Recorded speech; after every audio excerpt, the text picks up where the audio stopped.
Every joke I've made about Tucker Carlson on this episode, by the way, let me add a Star Jones allegedly after it. We don't wear bow ties for that long unless you're doing the bending. You know who else? Slappy the doll, okay? And he wasn't just a wooden doll. He was taking wood. What? Why would this happen to me? Why would I have to hear that?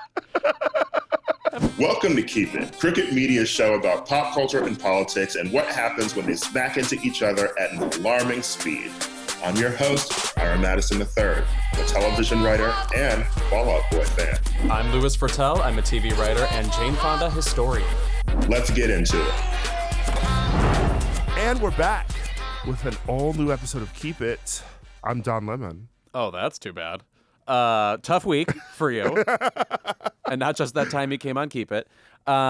This is my new gig. I see. And you, of course, are Tucker Carlson. Oh, that is much too bad. Honestly, if I get another tweet from someone saying I look too much like Ben Shapiro, guys, I can't choose how my forehead looks. I'm sorry. This is the life I live. I don't see that at all. Okay, well, thank you. I needed to hear that. First of all, whoever's tweeting that, Ben Shapiro does not have Lewis's arms. Ben Shapiro doesn't even have arms. Oh, no, he does not have. No. He's like a T-Rex.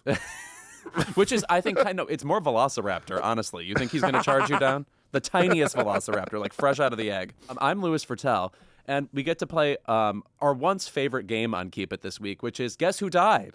And I'm this going to week, guess. Yeah, I'm going to guess. Let's see. Is Olivia finally dead? De Havilland? She died a few years ago. Okay, honestly, we did talk about it. Yes. Sidebar. I met somebody over the weekend at a game night, nice guy, who is an old film lover, and he was talking about how he went to Paris and found Olivia de Havilland's address. It's already creepy, but anyway. Oh, my God. He goes to her house and rings the doorbell, like just a full psycho. And she appears in a turret overhead, and she looks at him, like probably senses, faggot, and goes, come back in an hour. He comes back in an hour. He finds a copy of Gone with the Wind at a bookstore to bring to her, flowers. She comes back in a different outfit. This woman regaled him with stories for hours. Imagine having that opportunity. And she's, of course, 98 at the time or something. This faggot needs to write this, like, as a play or no, something. You're right. It's like a My Week with Marilyn. Yeah. Yeah. Because also, she's dead now, so she won't be suing. No. And she had the time. If you remember Ryan Murphy, she had the time. Yeah. She was an old litigious bitch. Which is what it should be called, the old litigious bitch. Forward by Joan Fontaine. Olivia de Havilland did die a few years ago, but who died this week? Harry Belafonte. A legendary entertainer. I'm sure everybody listening knows the Banana Boat song, but I mean, this person's career has everything in it, including activism you wouldn't believe. He was named a cultural advisor to the Peace Corps by JFK. He was political up until the end. He was a Bernie Sanders supporter. I mean, we just don't have many cast members of the movie Carmen Jones running around anymore. And an early maybe Keep It to Paul Mescal being cast in Carmen, Right. strumming his little guitar. I thought he was working on Gladiator 2. Are we giving him too much? I'm worried. And Ana de Armas is in it too, correct? Yeah. Yeah. She's another one where it's like, are we going through all the skills too quickly? We gave her a bit too much. Yeah. And then Marilyn and Ghosted back to back are troubling. Yeah. Ghosted. Never mind Deep Water. Right. That's what I mean. No, What the fuck was Adrian Lynn doing? Both of these people are having like Chastain 2011 years where they're in like 15 things and only 3 you remember ultimately. Yeah, okay. And none of them are the 356. Which you're the only defender of. This is what Keep It is for. Reminding people that the movie The 355 exists. Harry Belafonte. Also just like an entertainer you saw in everything. I was thinking, going through the Wikipedia in my mind, I was like, I remember him on Sesame Street, and I went to go type it in, and he's singing about coconuts with the Count. They're counting coconuts. The only descriptor on this video on YouTube is, I believe this is the only time we see the Count's feet. When will the internet wake up? Why do I have to read that on this video of Harry Belafonte? And now I'm looking at the Count's feet. The Count is actually my second favorite. Muppet.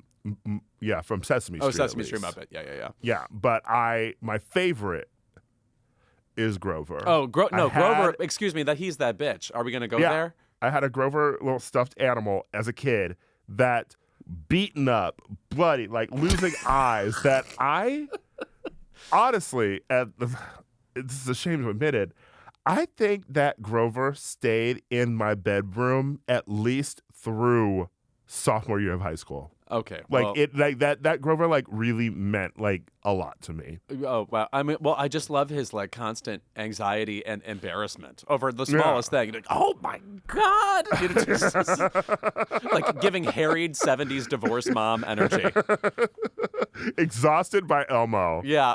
Oh no! When Elmo came on the scene, I absolutely know Grover started smoking. He was done with that. Which is funny now that he's gotten his comeuppance, because Elmo seems to be the most agitated Muppet on Sesame Street right now. Oh, it yeah. seems like it seems like he hates everyone.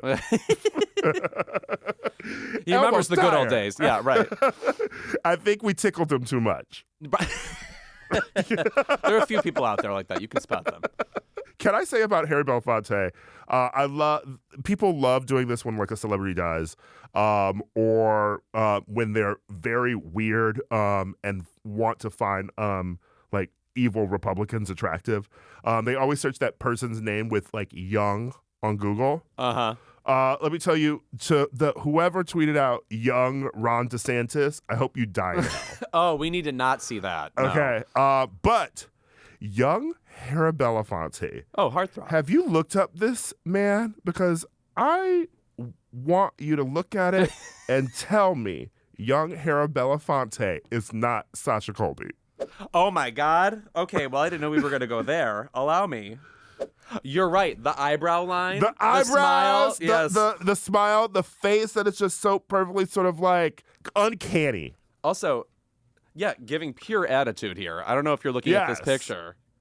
Like, because this also, is by the way, sass. well, it's crazy that Sasha Colby looks like one, Harry Belafonte, and then two, at least in her confessionals on Drag Race, Madonna on Letterman in 1994, which she had the pulled back hair and was smoking the cigars. Anyway, just look them both up, and I guess you get Sasha Colby. I'm just saying, Harry Belafonte looks a little bit too fierce, and I want to know what Bayard Rustin had to say about that. Also, by the way, I just remembered Harry Belafonte was on a very controversial, or it became controversial because of his involvement, special with the singer Petula Clark, who you probably all know sang Downtown. She was sort of the female face of the British invasion of in the 60s. And they sang this... You all know. Oh, yeah. 90% of Keep It listeners know that fact. Okay. Fair enough. On this special, she sings a song with Harry Belafonte, and just casually at the end of the song, she touches his arm. This set off a firestorm. The person who was head of the advertising for the special was fired.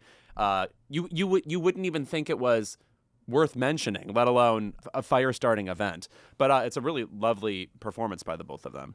I'm looking at like Harry Belafonte's filmography too, and let me tell you, aside from Carmen Jones and Uptown Saturday Night, of course, written by Richard Wesley, who ran the NYU dramatic writing department while I was at NYU.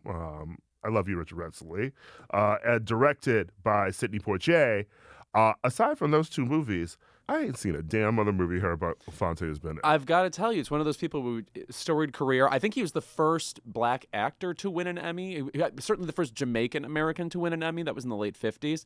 But, it's one of those things like Angela Bassett. It's like we know she's iconic and, unstoppable talent or whatever. But honestly, the amount of legendary roles is fewer than you think. Actually, I'm looking now. There is one zany fucking movie that he is in. Island in the Sun. Oh, yes, of course. Yes, with Joan Collins, Joan Fontaine, Dorothy Dandridge. It is literally about, like, interracial relationships on an island, and it's psychotic. I believe he was with Joan Collins for a spell, too. Also, this is the second time Joan Fontaine has come up in only the introduction of Keep It, which was my goal since the time we started this podcast. Our episode this week, as I alluded to, Don Lemon and Tucker Carlson were both ceremoniously fired this week. One of them fired themselves, but we'll get into that. Yeah. And then we've also got the fantastic Jordan E. Cooper here this week. Jordan E. Cooper, the youngest Black American playwright on Broadway, wrote the amazing show Ain't No Mo. He's here. Make sure you listen to that interview. He is truly one of our favorite recent interviews we've ever had. Yeah, and by the way, I mean, not to toot our own horn, we've been on fire with the interviews lately, so it's crazy. Yeah, okay? We're gagging the girls, okay? And you don't even know who we have the secret episode about coming up. Yeah, we are dropping a bonus episode later this week. We actually do tease it in the Jordan interview, so you got to listen to it to find out who the fuck it is. But, you know, get like us, bitch, i.e. Tucker Carlson and Don Lemon were both fired this week, and they both did it in the messiest ways possible. And I'm sorry, Pod Save America, but this is our topic. Yeah, move on out. Enjoy your diplomacy talks, Tommy Vietor. First of all, I want to give a shout out to Ray Saudi, who I was with this weekend. Obviously, Forward Keep It guest co-host. She said Don Lemon's firing was a bit like Farrah Fawcett dying on the same day as Michael Jackson. We're mostly going to be talking about Tucker Carlson. That's exactly right. Yeah, the Don Lemon thing. Well, what's so weird is, I mean, he's had a couple of, there have been stories about him being, having sexist comments. Obviously, he had the comment about women being in their prime, which turned into something Michelle Yeoh made a comment about in her Best Actress Oscar speech. So that's like fully immortalized in time. But apparently he may have been fired because he was having a conversation with somebody claiming that the NRA was instrumental in the civil rights of the 1960s, instrumental to black people. And Don Lemon would have been on the right side of history to be like, no. Obviously, that's a bizarre, dubious thing to say. But I think in general the vibe was he was getting too defensive or quote unquote biased on air. Listen, one thing Don Lemon will do on air is be talking. Mm-hmm. And you never know what it is about. You never know where it is going. Sometimes it doesn't even make sense. Much like his firing, which on Monday, he posted to his Twitter, "I'm stunned. After 17 years at CNN, I would have thought someone in management would have had the decency to tell me directly. At no time was I ever given any indication that I would not be able to continue to do the work I have loved at the network. It is clear that there are some larger issues at play. With that said, I want to thank my colleagues and the many teams I have worked with for an incredible run. They're the most talented journalists in the business, and I wish them all the best," which would be a fine-ish exit statement if it were not for the fact that when he posted this, first of all, it looked like he zoomed in on a fucking PowerPoint. I was going to guess, is it a forwarded email? It Because looks the like a color forwarded of email the 'cause the font purple isn't black. font. Yeah, it's purplish, like your 3 forwarded emails down on a chain. So did he forward his goodbye message to someone to read? And when they said, "It looks good to me," he screenshotted the forwarded message instead Spring of for the his black original font. email. Spring for the black font. Yeah. Come on, Don. It is giving late 40s, early 50s behavior, though. You know what I'm saying? That's fair. And then CNN replies with, "Don Lemon's statement about this morning's events is inaccurate. He was offered an opportunity to meet with management, but instead released a statement on Twitter."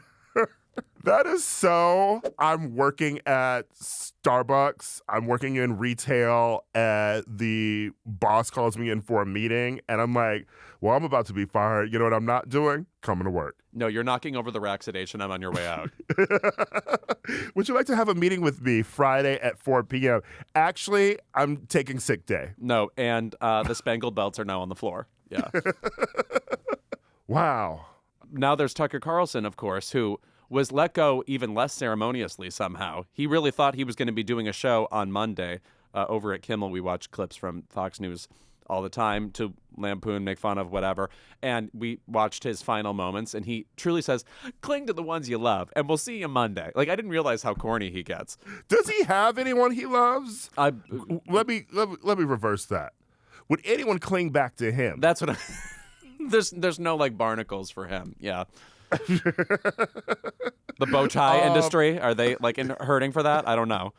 Tucker Carlson was allegedly in the midst of negotiating a new 5-year contract. So yeah, this came out like Ghostface. Right. He did not see this shit coming. Right. Yeah, and no phone call. We're in the modern Ghostface era. He just shows up. His firing was announced on the Fox News channel by Harris Faulkner, who said, "We have some news within our Fox family." Terrifying already. They're like, a little Rosemary's had a baby and it's on its way. That's the news. A little bundle of evil. Yeah. Fox News Media and Tucker Carlson have mutually agreed to part ways. Tucker's last show was this past Friday. We want to thank Tucker Carlson for his service to the network as host and prior to that as a long-term contributor. So, excuse me, he didn't even get a goodbye. So it was like the sickle before the wheat. Rupert Murdoch reached down and said "flap," and it was over. Yeah, I mean, granted, that's probably how we're going to leave Keep It. Yeah, you're like, whatever happened to them? Yeah. Jon Lovett gives a statement on Love It or Leave It. We thank them for their continuous references. But not for the jokes they made about me. No, right. Even though that was the most journalistically accurate thing we ever did on this show. I just want to say in general, nobody needs to hear this, but like the degree to which Tucker Carlson is pathetic and getting your 113-year-old relatives in a tizzy every Monday through Friday cannot be understated. I mean, to really actually try to stir up ire over the aesthetics of a personified M&M is just bone-chilling. I mean, it's just so crazy how useless you are. And here's the thing. Also, I know this is a thing to celebrate, but I also do want to point out that celebrating this is a little bit like thinking Michael Myers is dead at the end of a Halloween movie. Okay, he's going to come back. Right. He's going to be elsewhere. There's no way he's not going to claw his little velociraptor hands up, back up to Isla Nublar. Okay, right. Like, he is here to stay. I just don't know where. You know, it definitely won't. I mean, listen, he's burned his bridges at Fox. He was fired from other places before too. And like he also made Fox have to pay like a $787.5 million settlement to Dominion Voting Systems to settle the election software company's defamation claim. And he was also to be one of the witnesses to testify if the case had come to trial. So he was just flagrantly like not just being evil, but also just sort of like lying. Yeah. Lying is all liar. Get out on his program, and finally it was too much lying for Fox. Okay? It's never been done. It's actually revolutionary. I consider it progressive. Yeah.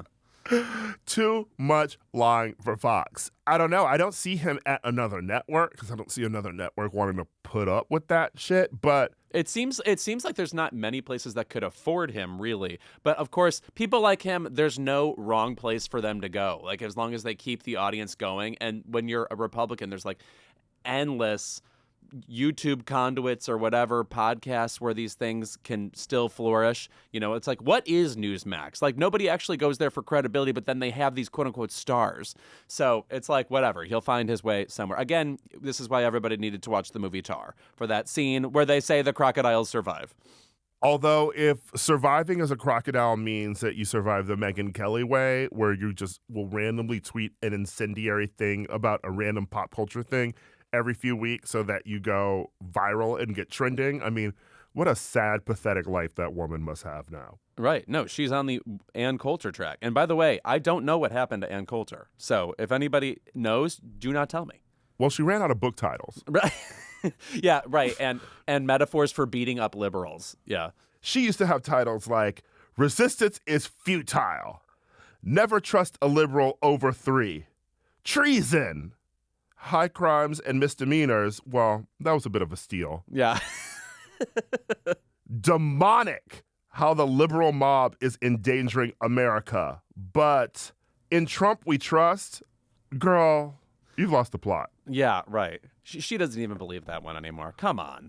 But also, that bitch has more books than Janet Ivanovich. No. So she had a good run. Which, by the way, I was acquainted recently with the fact that Danielle Steele occasionally will write for 23 hours a day. Correct me if I'm wrong, there are 24 hours in a day. So what is he? That's when the eating occurs? How is this going on? Danielle Steele likes romance and cocaine. Yeah. I'm worried. Yes.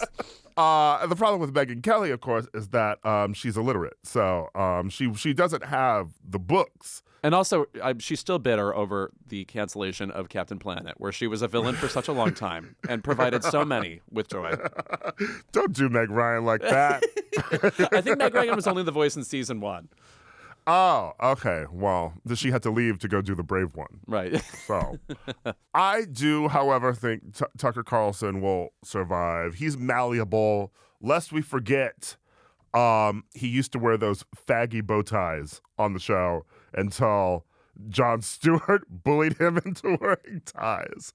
Yeah, leave the bow ties to Mo Rocca, bitch. I would love an interview with a regular Fox News watcher who is excited that Tucker Carlson is gone. I wonder if that exists. Is it mostly liberals excited? But there has to be someone who was like, I'm not watching that faggot.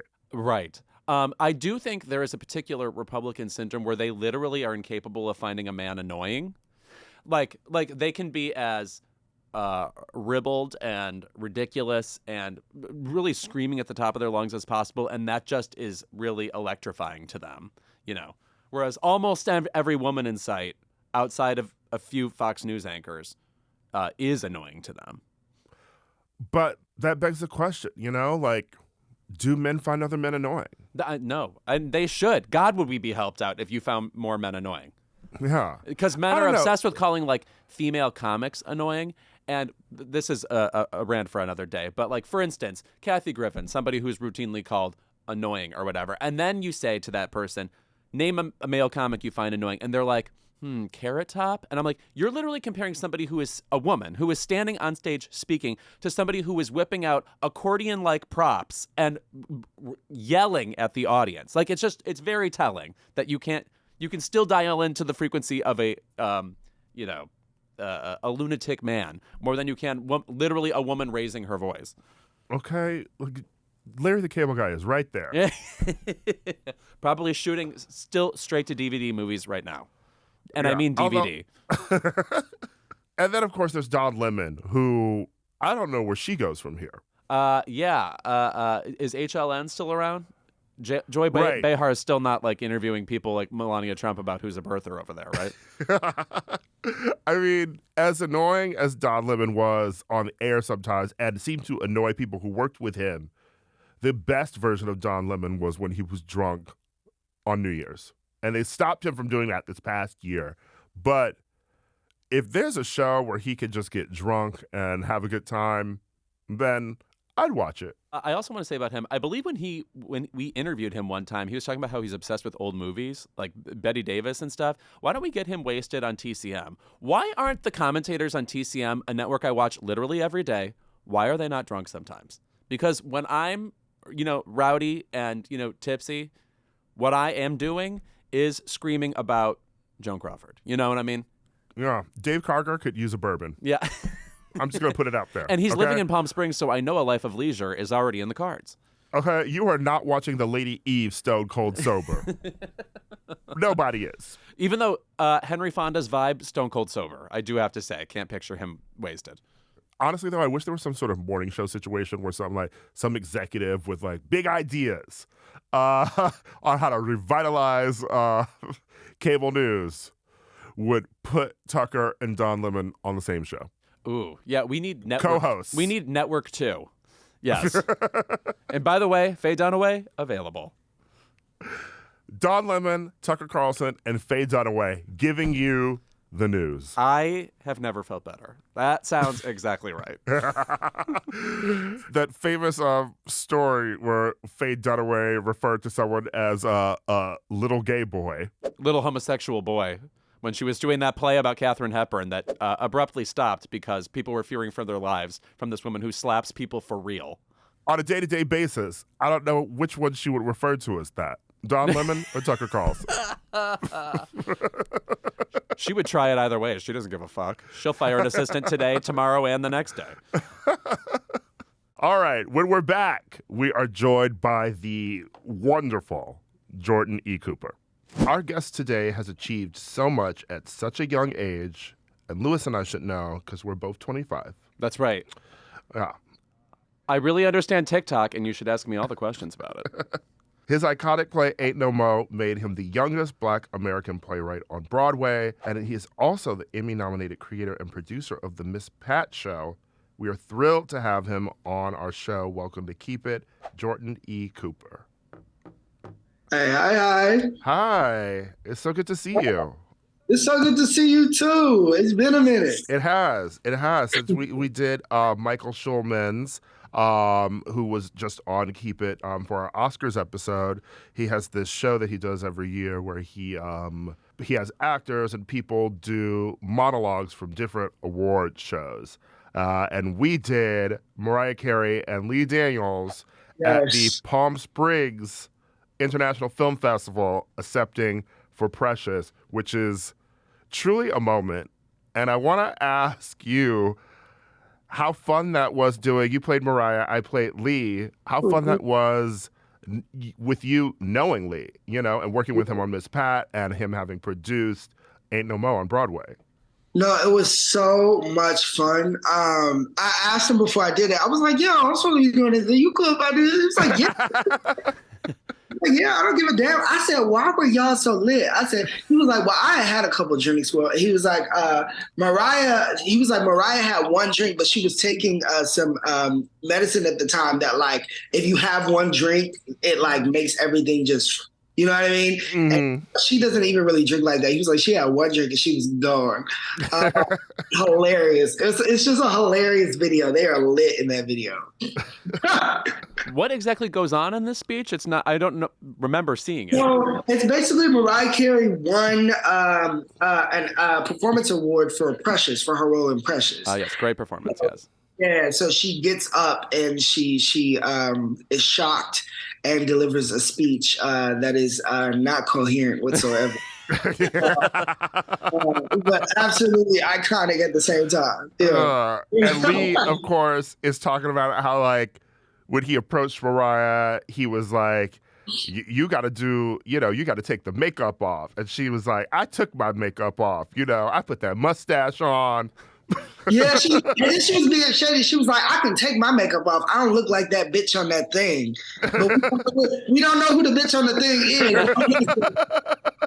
I'm guessing there's a reason why her name couldn't be said. Me, I am Mariah with the elusive elocution. I will be looking this speech up now. Yes. Oh no, it's so good. Drunk Mariah is the best Mariah. I'm gonna do the best I can with what I got. I still need the full version of that, to be honest. Yes. When it came online, like her doing that, and then you just hear like the music drop. I'm like, I need to see the whole performance. So whoever has it, send it to me. I need more. I was thinking of her anyway because they showed footage of her from like the first carpool karaoke where she got into the car apparently, and according to James Corden, she said, "Oh, I'm not going to sing." And then he coaxed her by putting on Always Be My Baby. And then, of course, milliseconds later, she's singing. So I'm just obsessed with the whimsy, shall we say, of Mariah Carey at the moment. Yeah, she's iconic. Okay, so speaking of icons, we recently interviewed Patti LuPone, and that is coming out later this week. Keep it, listeners. She basically goes on a rant about how iconic Ain't No Mo is and how you are one of the best new playwrights she has seen. She's like, yes, very serious. She was like, I cut my teeth on Mammoth. He knows words, knows dialogue, knows characters, and she said that is you. And then you also being in the show was phenomenal. She said no one is doing theater like you are doing right now. So we had to tell you that. Wow, I'm gagged. I'm gagged. Literally, I'm a Patti LuPone stan. Like I am a Patti LuPone stan. So the fact that I knew she came to see the show, but I didn't know what she thought afterwards. Like I haven't heard anything. So that's wow. That's amazing. That's amazing. She like had one hand in the air and she was like making sure she had eye contact with us, and she was like, guys, this person is serious. Like it was like critical. It was like she was announcing a death in the family, how serious she was. Oh, that's such an honor. Wow, that's amazing. That's amazing. Now, Literally, I want to go back to a quote you said about Broadway in general. You said that audiences in this particular moment right now are obsessed with knowing exactly what they're going to get when they go into a show, whether it's existing IP. Just they go in, they want a particular thing, and therefore other shows that are perhaps new material from exciting young playwrights, it takes an extra hurdle for them to get there because they don't know what they're going to get. Does this mean you are extremely pessimistic about theater right now? How do you feel just about theater in general? I'm not necessarily pessimistic about theater. I think theater itself is ever growing and ever in a state of moving forward, right? Broadway is a different story. Broadway, I think, is really turning into a space where it's hard for new original works to get on, especially if they're original works of color.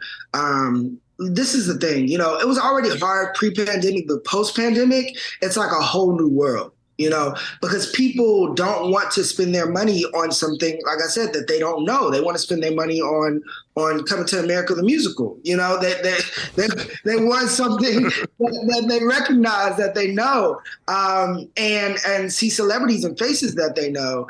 And I think that we just have to kind of reconstruct the model a bit in order to continue to get works that deserve to be seen. I think everything deserves to be seen, but I think, well, not everything. Let me take that back. Not everything is. I can name some shows, okay? But I'm not going to name Leopoldstadt, but you can keep going. Okay. But I do think that there's space for shows like that are big, glitzy, commercial, recognizable titles. And there's also spaces for shows that people have never heard of, with playwrights that they've never heard of, with a cast that they've never heard of. Because a lot of times, like I can tell you that our cast for Ain't No More, they were acting down on that stage. Like it was some of the best performances that I ever seen in theater, period. And I think that in order for us to get the Denzel Washingtons, we have to support Denzel Washington when he's in a Soldier's Play in the 80s. You know what I mean? Mm-hmm. We have to really look at new artists and not just support the people who are already, on the pedestal. Mm-hmm. Yeah. Yeah, I mean, what I also found so fantastic about the play, and I've told you this too, was I got to see it in a reading version of it in L.A., and then, how it got transferred to Broadway. And I just want to ask, what was, the impetus for this? What was, like rattling around in your head? And how did you come to Lee Daniels with this project and him wanting to be like, I got to take this to Broadway? Yeah, so that's a long story. So basically I started the inception of it in the summer of 2016 when Philando Castile and Alton Sterling got murdered within a week of each other. And it's one of those things, when it rains, it pours, and I was drowning in the pour of that, as well as I had my own interaction with a police officer at a 7-Eleven on 14th Street. I was like reaching up to get this slushie at this nozzle. We were standing next to each other. And when I reached up to get the nozzle, he like put his hand on his gun.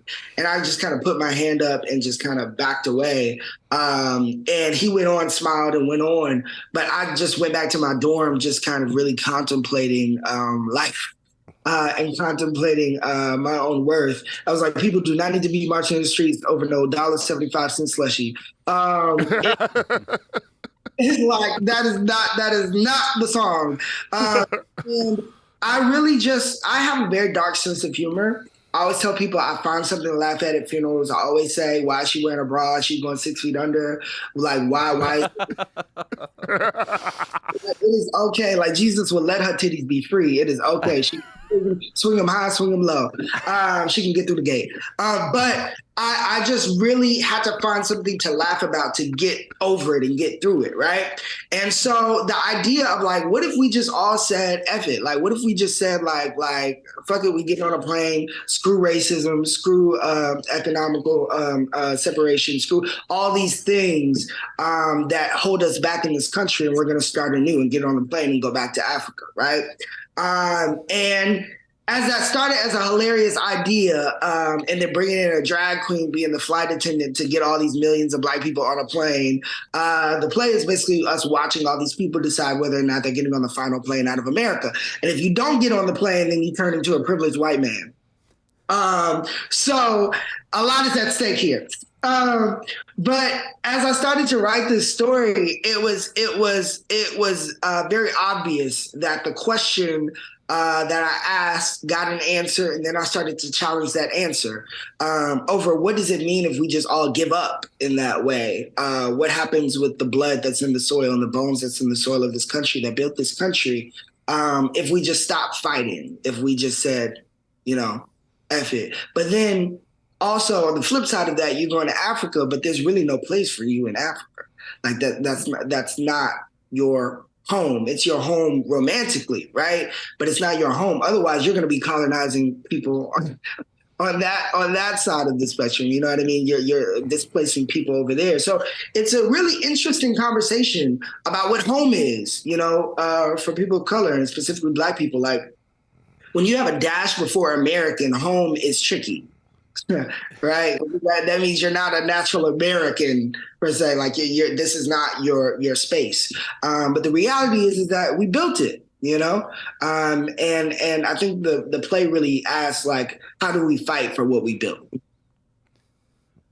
It was fabulous hearing Patty talk about it. But I also just want to say, like, that guiding instinct of having of wanting to be humorous in a sort of dark or maybe even strange way. Does that guide most of your writing in general? Do you find it starts with that instinct? Absolutely. It has to be. I just, because I think that's what life is, when we get to laugh and cry with the same tears. It's what they say in Still Magnolias, laughter through tears is my favorite emotion. That's my favorite thing to write, and I think that, like, in all of my work, they all have this kind of very dark, morbid, yet hilarious kind of existence to them. Like even in the Miss Pat show, the reason why I was drawn to it was because, Miss Pat, who's a real figure, she's a brilliant comedian. She's been shot twice. She used to sell drugs. She had 2 kids by the time she was 14 years old. She went to prison, and now she's a full-time mom and stand-up comedian. And what's so brilliant about her is the way that she's able to take the darkest moments in her life and find a way to laugh at them.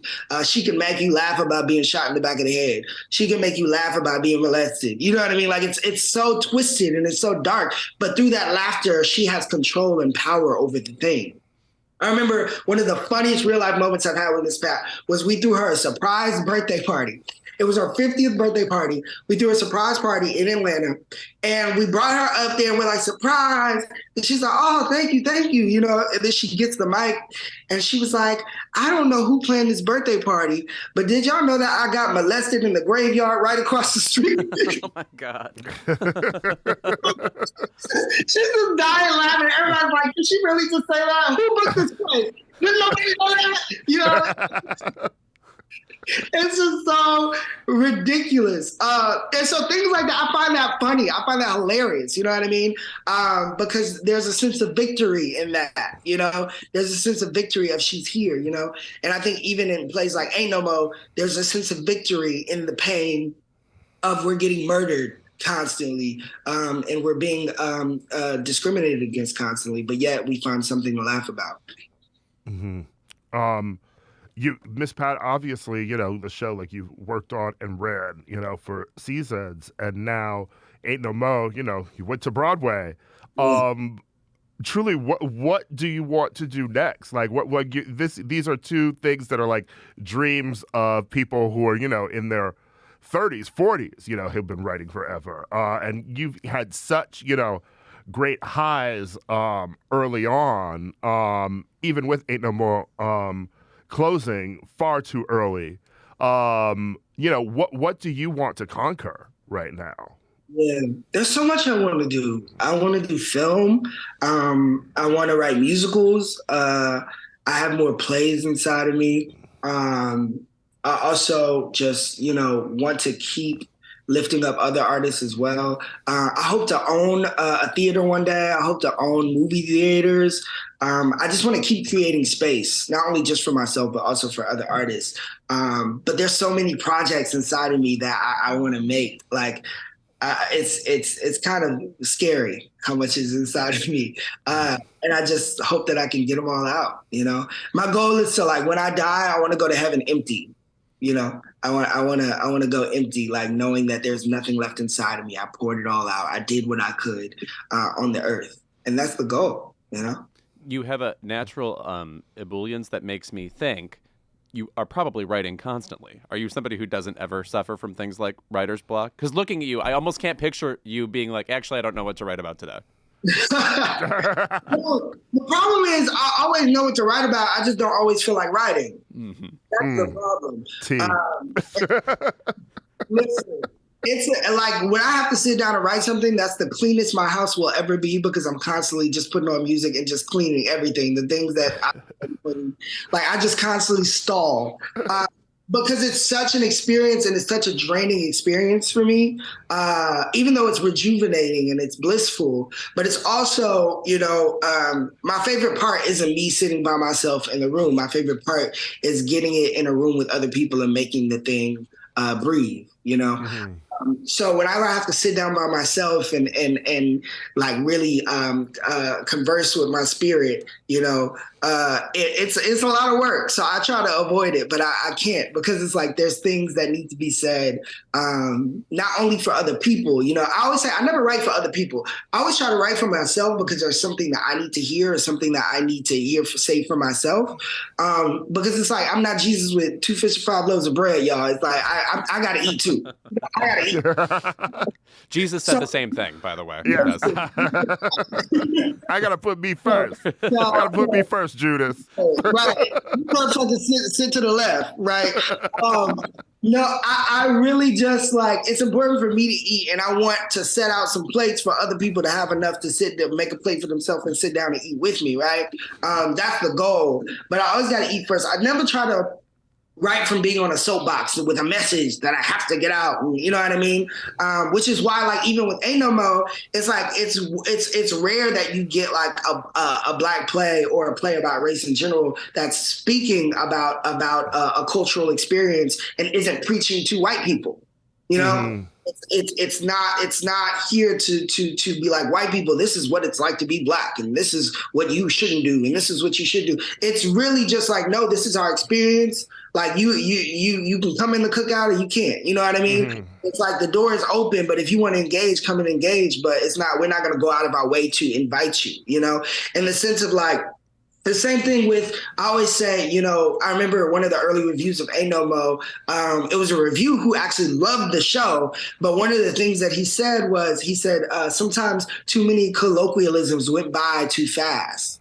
And I was like, how many times have I said in a Shakespeare play or in a Samuel Beckett play, and too many colloquialisms have gone by too fast? And it's like, I have to do the work to engage. And it's the same thing with all audience members. It's like, yeah, this may not be your culture, but you have to do the work to engage the same way that we have to do the work to engage with the works that are considered seminal, with the works that are considered, this is necessary. And you have to, you don't know anything if you don't know this. Why can't we do that same thing with works like August Wilson, with works like Tori Hall, with works like, Robert O'Hara, like those kind of people.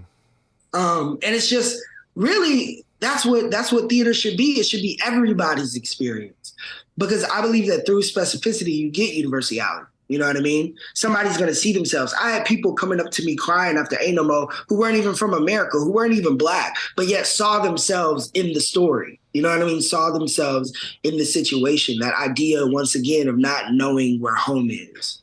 Mm-hmm. I have to say, though, I'm just impressed by staying the course in terms of your own specificity, though, because I feel like that what that means is you end up having to have these battles with other people putting the show together or working on the show and being like, no, it's going to I'm not going to, I don't want to say pander, but like change it so that it might be more recognizable to a certain kind of viewer that, you know, whatever. Does that mean you have to sort of defend your work constantly?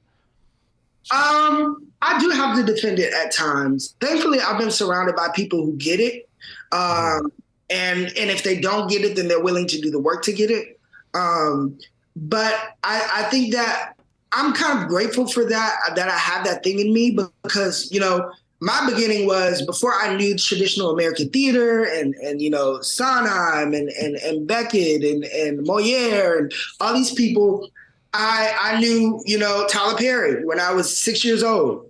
Mm-hmm. I knew J. Carnes Johnson when I was 6 years old. I knew David E. Talbot, not personally, but meaning like as far as the works that were accessible to me in my community that I lived in, because we didn't have access to Broadway where I was from, you know? So our version of Broadway were the bootleg plays that we got in the barbershop and the beauty salon, you know? And so because a lot of that, like for me, I was doing plays in my living room since I was like a little bitty kid, and I didn't really know that was a thing until I saw these Chitlin Circuit plays. And I was like, oh, people do this. Like you put on costumes, you put on lights, you put on, you know what I mean? All these things that I didn't have access to. And the reason why I'm grateful that that was my first introduction to the American theater was because it taught me that there were no rules.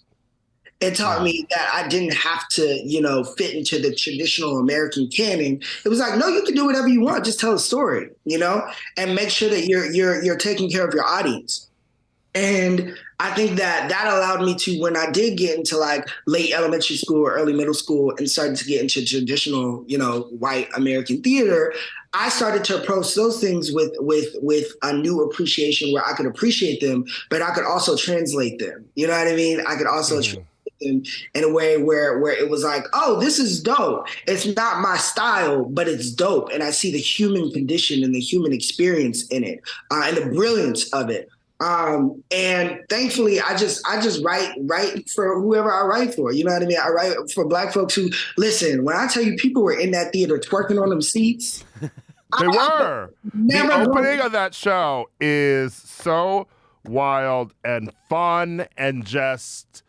It's you know it's a call and response, you know, it's a funeral, but at a Black church it's so fun seeing white people in the audience too, like some who are like wanting to get into it, and you know, and like it's fun. And I will say, I get exactly what you mean, because, you know, and this isn't to knock any other play, right, or plays, and I'm not going to mention people by name, but I will say that like one of the times I know that maybe like a Black play isn't even going to be for me is if it's like become a play where every white person I know like cannot wait to Instagram the playbill and be like, I just saw this, you know? It's always, that seems like it's being made for them. It seems like it's at least helping them explain like some part of Blackness to them. They're coming away being like, I learned a lesson, you know? And they didn't really learn a character's story. They didn't really learn these people. I don't even remember the movie, but and it's wild that Roger Ebert wrote this, but I don't even remember the movie, but Roger Ebert was like reviewing a Black film, and he gave it like lower stars because he was talking about other great Black films that he had seen. And he was like, no. It was a Spike Lee movie. I forget which Spike Lee movie it was. It might have been Do the Right Thing. But I think he did give it low stars. He gave it high stars. I think he was basically just sort of writing that this was his first time really seeing like a Black film that was produced in Hollywood, where there was no explanation for the white audience, right? And there weren't even jokes where it's like, oh, white people are crazy, or like you're like sort of like breaking the fourth wall too, acknowledging that white people are watching it and like explaining like colloquialisms or jokes. It was literally like, this was made for a specific audience and other people can just come and watch it. Yeah, exactly. And that's beauty. Like, that's beauty. Because it's like, I'm tired of explaining, you know? Just come and have a good time. Just come and have a good time and engage and be with it, you know? I don't have time to put a spoon in a potato salad and put it up to your mouth, you know? What would you Try say? Understanding Pinter, okay? Right? Like the whole semester where I had to learn like how to read Pinter in college, and I'm like, he never taught people. The people just had to learn what the fuck a Pinter play is.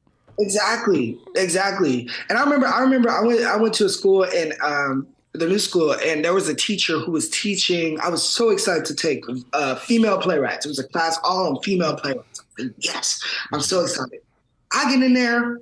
Of course, I'm the only Black student, but I'm looking at the syllabus. She's passing out the syllabus, and there is a week for Black female playwrights. Oh no! And Not a week. I was like, not Negro Week. What is this? The Courtney Collins show. Literally, don't touch that dial. No, it's so crazy to me that we were so segregated in that way, and not just a part of female playwrights in general. You know, why are these white female playwrights being lauded and lifted to be majority of our 7-week process? Like, what? But we get Negro Week? Like, it's just so interesting how Black approach. I had that same, no, it was a different teacher at that same school, read one of my plays when I was younger and pulled me aside after class and said, Jordan, you're the best Black playwright I've ever read. Oh my. And she ranks those, by the way. It's like, what? I was like, okay, what does that mean? What does that mean? You know? And don't get me wrong, it's like I'm proud to be a Black playwright. It's just, I just hate that everything is so segregated. And that tells me that you're not looking at the work. You're looking at how you receive it. You know? Mm-hmm. You know, which is like, I can't fully receive this because it's not my experience, so I have to put it in this box. Right. Mm-hmm. Because you know Wendy Wasserstein got a full week in that class too. So I mean, I'm just thinking about what people were learning, and I'm concerned. You know, how long did y'all take to learn how to drive in that class? Okay, probably 2 weeks. Probably we're at Top Girls for a whole month. Oh. What would you say is the most fun you've had at the theater in the past couple years? Ooh, that's an awesome question. The most fun I've had at the theater in the past couple of years. It's rare that I have a lot of fun in the theater. It's very rare. That's a great question. I mean, I have fun at Fat Ham. You know, I have fun at Fat Ham. I saw Goodnight Oscar. That was Goodnight Oscar last night with Sean Hayes. I just heard that he's amazing in it and got a standing ovation in the middle of the play. My gosh, literally got a standing ovation in the middle of the play. I need to see that. It's about Oscar Levant to the composer and very kind of droll wit. Sean Hayes is a perfect fit for it. Yeah, and it was hilarious. The jokes were like 90% of the jokes were like just like on fire, like just boom, boom. So well written, so well directed, so well designed, so well acted. Sean Hayes. If that was a film, he would have got an Oscar. Like it was. He's so present and is giving all of himself, all of his soul, all of his being. So moments like that are like, that's top tier theater to me. I had fun at Anne Juliet, fun at Shucked. Shucked was a lot of fun. Alex Newell. I still need to see that. I love when Alex is on stage cutting up, you know you're about to have a good time. Alex Newell, listen. Words cannot be expressed how much that they are just like, they're the closest that we're going to get to like that moment of like watching Jennifer Holliday and Dreamgirls. Like at the Imperial Theater. Like that's the closest that I feel like we're going to get in this generation to that moment. I do just want to say about Jennifer Holliday and Dreamgirls, if you ever are feeling low, please look up the clip of her on the American Idol finale where she is singing that song with runner-up Jessica Sanchez. And Jessica Sanchez is devoured on the stage, fully Jonah and the Whale. It is unbelievable. I was like, why did she do that to that baby? Why did she do that to that baby? Jennifer Holliday said, I got something to prove. Sorry, you're not going to stand next to me. You know? She'd get that cameo in that movie. They always mad. So they was like, we going to show you. It started out social enough, and then, something with the jaw occurs, and then She is just gobbled up. I mean, it's wild. It is. Yeah. Okay. It is giving full Alien. Okay. It's like Run Ripley. Like when Jennifer Holliday is drawing the chatches. I have to say, those were great moments that you mentioned, and like Ain't No Mo was like really one of the most fun times I had in the theater in like forever, and really just that I can't wait to see the Sean Hayes' play as well, because what I love about theater, I love musicals obviously, but like I love a play that feels as fun, as vibrant as a musical. Musicals have the music. That's going to keep you like entertained throughout the show. But if it is a play and there are moments in it that are fun, that make you cry, that are like going in different directions, like I want this shit in different areas, you know? Like that's what I want. That's a play. And I'm just tired of seeing, people on stage having a damn conversation. No, you're absolutely right. That's why, like, for me, because I love musicals, I love music in general. So even as I approach my writing, I try to write the monologues in Ain't No Mo. I try to write them like musical numbers. I try to write them with the rhythm and the bombacity and the spectacle of a musical number, like the Black monologue where she bursts out of the table, and, the church monologue that the preacher has, where it's like the roof is getting blown off the theater. You know what I mean? Because everyone's shouting and dancing.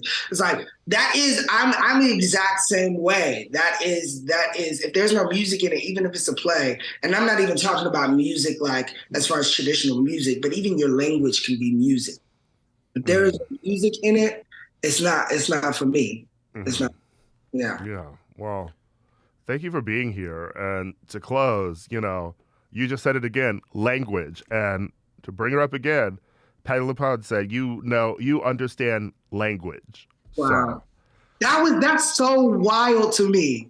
That is so, Patti LuPone is everything. You hear me? Her final performance of Company, where she got like a 3-minute standing ovation for the Ladies Who Lunch. Yes. Just like, wow. I love Patti LuPone so much. I did Ladies Who Lunch on Miscast. I did Miscast this year. And that was my song, Ladies Who Lunch. I love Miscast so much. Yeah. I can't wait to watch that. Isn't it so much fun? Miscast and everybody was perfect. Ben Platt was amazing. Like Bonnie Mulligan, like Lauren Courtney, Rachel Zelda. Everybody was just, you're going to love it. You're going to love it. Okay, great. Yes.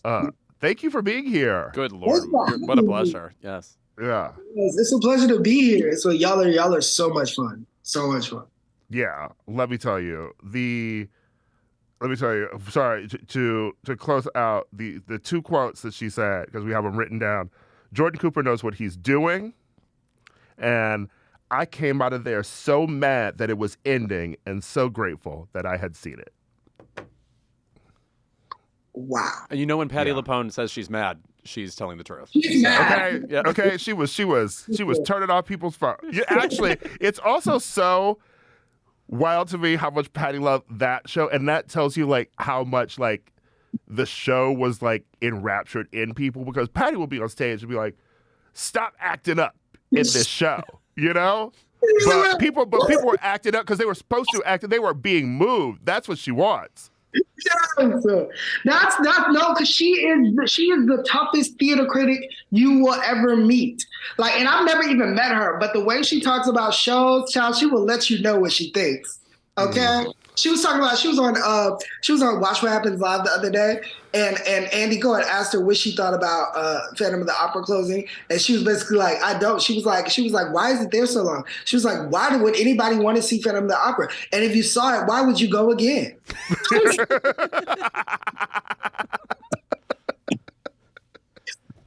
She goes there, as we say. Yes.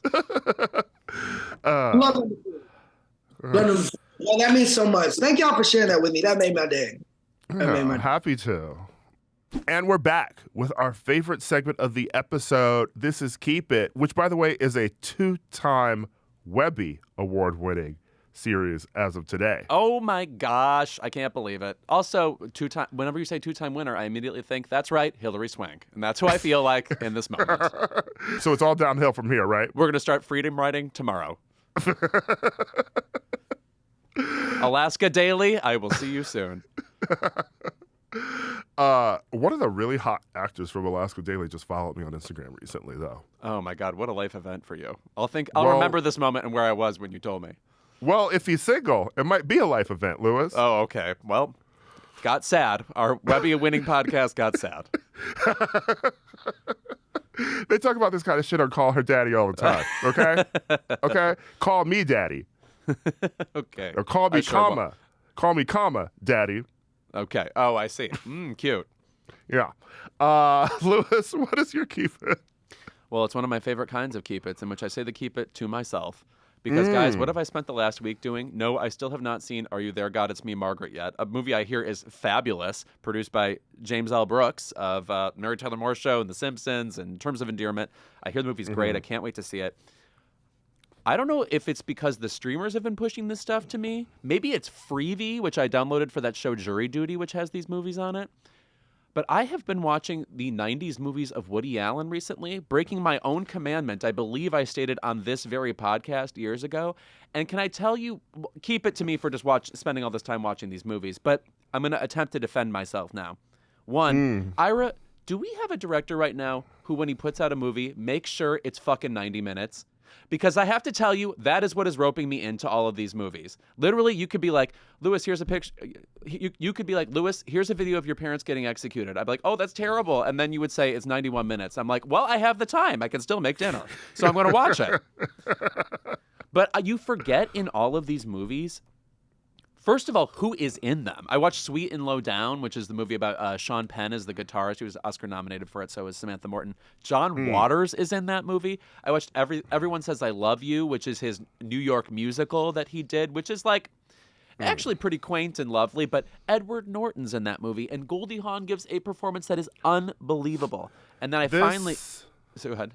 This makes all the sense in the world to me now because you were tweeting about Judy Davis. I don't know you're usually tweeting about Judy Davis, but yeah, I was must have been Saturday. But I was like, was this bitch watching Deconstructing Harry? You better believe I was. Where Kirstie Alley gives the performance of a lifetime. And then recently I watched Husbands and Wives with Judy Davis. Guys, if there is ever better realized rancor in a performance, Judy Davis, after she and her husband separate, and she's trying to go on a date, but she's distracted because she's suddenly furious with her ex-husband, who she calls in the middle of the date. You've never seen better phone acting. You've never seen more brown lipstick in your life. I mean, this woman loves a matte lipstick, and she loves it to be tawny. And also, she's the original Australian who... flawless American accent. Absolutely. We should have been grilling Toni Collette about this. But I just will say... he's unfortunately one of these people where you can't talk about the careers of certain actors without bringing up Woody Allen. And revisiting Bullets Over Broadway, which is, I think, now my second favorite Woody Allen movie after Another Woman, which is 77 minutes.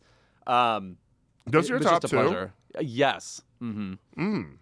I'm still up there with Vicky Cristina Barcelona. Oh, of course. What a deserved Oscar win. And also yet another...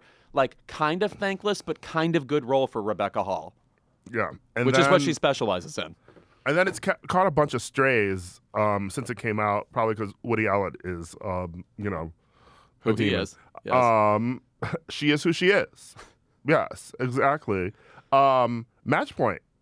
Which, by the way, is his longest movie, and it's just over 2 hours. This movie is what I'm talking about. This is what I'm talking about. That movie is sexy as hell. Jonathan Rhys-Meyers, Matthew Good. Those are men. Yes. Oof, Matthew Good. Not discussed enough. Yeah. Bring back real men! Was that your Tucker Carlson? Who was that? That was my Christian Walker. Oh, my God. Who I'm sure will be replacing Tucker in the next few days. So we look forward. Maybe he's getting mimosas with Tucker, if you know what I mean. No, I hope I don't.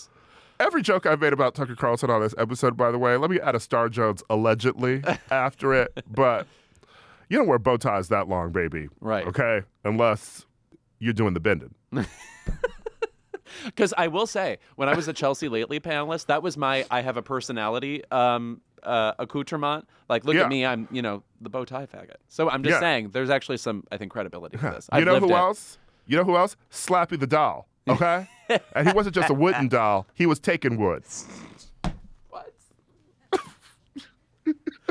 Why would this happen to me? Why would I have to hear that? Haven't I done enough in this life? Ira, what is your keep it before I implode? My keep it goes to a song that I rediscovered today. Wood. Go ahead.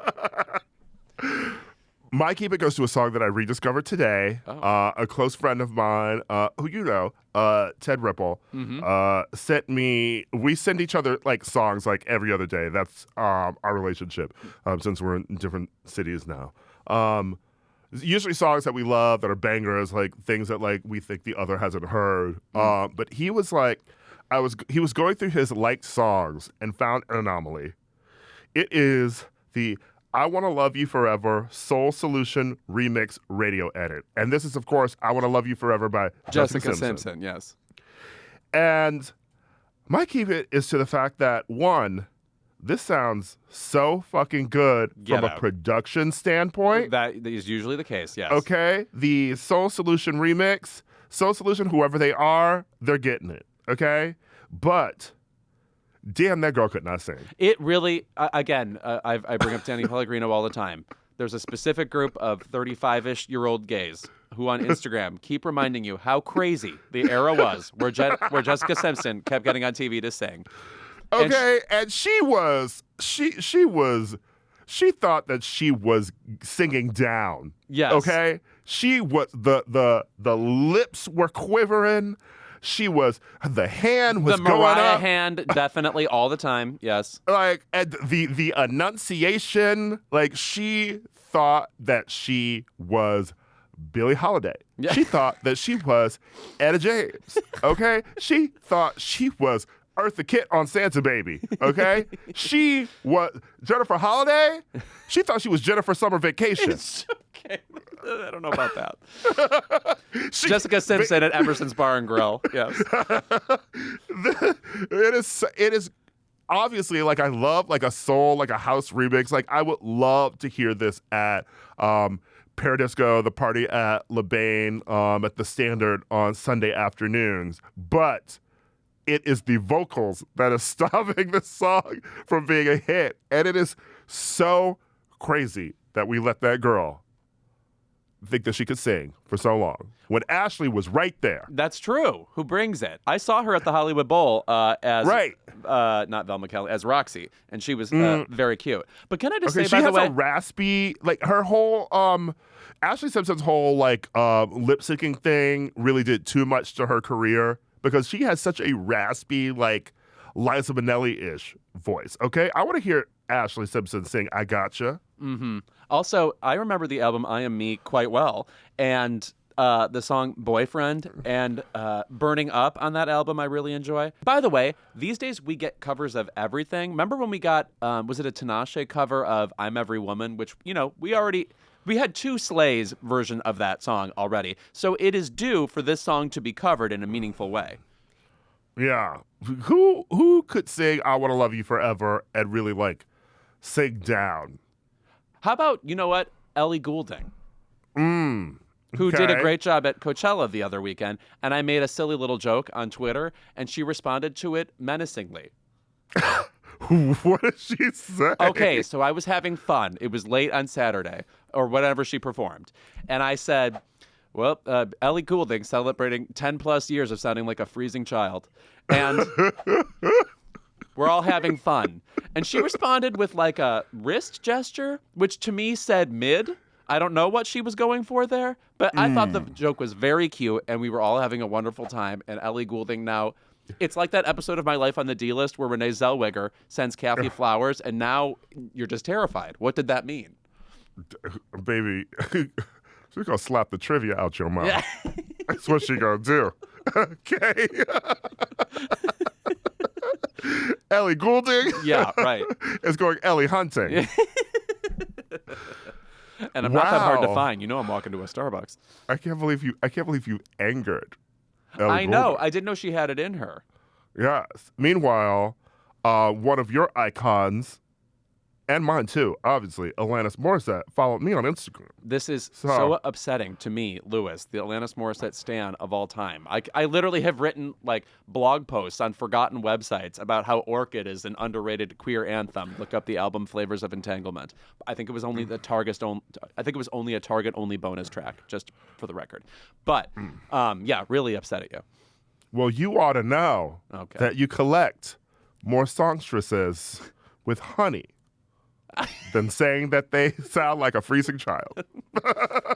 You learn, Louis, that you're an asshole.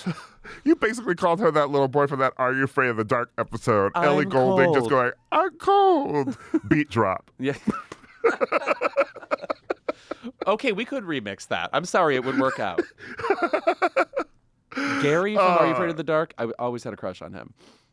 Honestly, my vote for the cover, and this could maybe revive some of the midness and resentment of her solo album. Chloe Bailey. Oh, yes. She could do Jessica Simpson's I Want to Love You Forever. She would sound great. That album is still, the Chloe X Haley album, still fabulous. You were a big proponent of that album. And let me tell you something. Want to know something else about I Want to Love You Forever? It was co-written and produced by Sam Waters of Color Me Bad. Wow. Good for him. I Want to Sex You Up, I Want to Love You Forever was the Kids Bop version of that. The radio edit. I support that. Yeah, water down the Color Me Bad for the kids, sure. Yeah. Also, someone is lying several times on the I Want to Love You Forever Wikipedia. I Want to Love You Forever is a pop power ballad. Baby, the power's out. Call Con Ed. Anyway, that's our episode. Thanks again to Keep It listeners for voting us for the Webby Awards and giving us our second Webby Award. It is really, really a nice honor. And if you listen to our interview with Jordany Cooper, you already know we have an episode with Patti LuPone dropping later this week. And by later this week, I mean tomorrow. A bonus episode of Keep It featuring the one and only Patti LuPone. And she told us herself, you can turn on your phones for this episode. If you want to listen to it on your phone, you can. We'll be back tomorrow with more Keep It.